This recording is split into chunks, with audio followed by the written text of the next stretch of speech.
Muhammad Ka'bani yonida namoz o'qiyapti. Abu Bakr esa uni yonida turibdi. Sizlar esa gap sotib o'tiribsizlar. Qaytinglar. Xudo haqqa qaytinglar. Rabbim Alloh degani uchun unga qarshi chiqyapsizmi? Hoshim urug'i eshitib qolsa, ko'p qon to'kilishiga olib kelishi mumkin. To'g'ri. Shuning uchun do'stingga ayt ketsin, jahlimizni chiqarmasin. Rasulullohga buyruq bera olmayman. U Allohning amrini yetkazadi.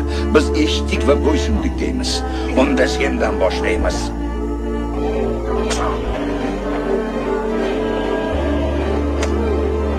Labi qimirlayapti. Biror narsa degin o'g'lim, gapir.